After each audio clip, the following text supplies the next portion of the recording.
Hello guys, thank you for watching, and in this video we are going to cover the mechanical mates. So mechanical mates are really cool. So by using the mechanical mates we can create functional motion between different components.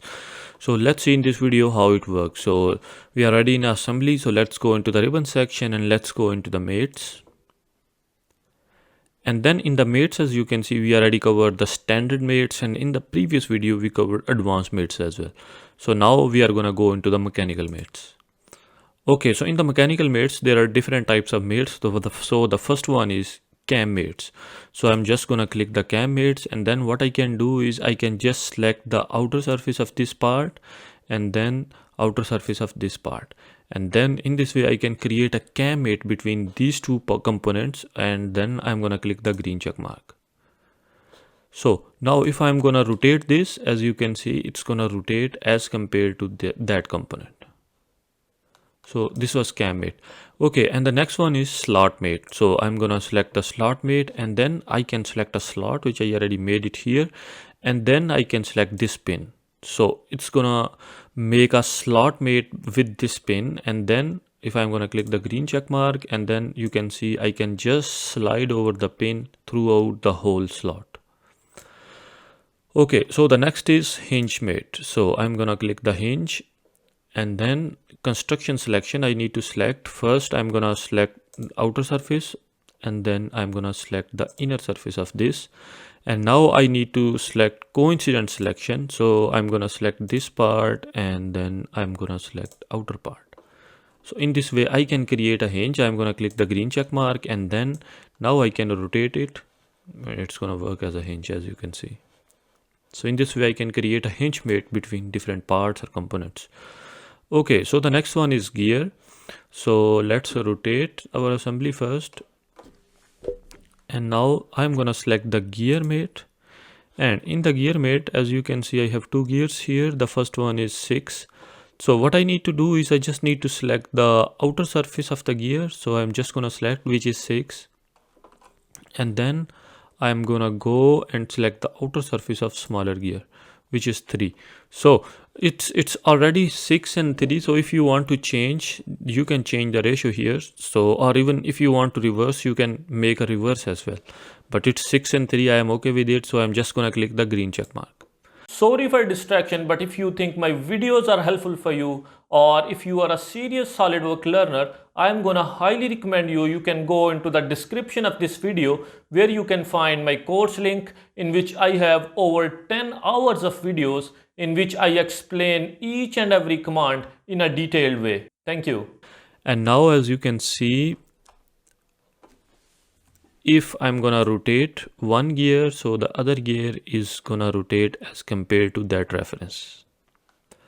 So this was gear mate, and the next option is rack pinion. So this is also cool option. So what I need to do is I can just go into the rack pinion, and then I need to select a linear edge. I'm gonna select this edge, and then I need to select the outer edge of this gear where I want to create a pinion, and then I'm fine with it. So it is 3 inches as it is stated here, and even if it's not mentioning, so you can enter manually here as well. And then I'm gonna click the green check mark. So after that, when I am just rotating this linear rod, so it's gonna rotate this gear, and the smaller gear is gonna rotate the bigger gear, as you can see. Okay, so the next one is screw. So for that one, I would like to rotate my assembly, and then let's focus.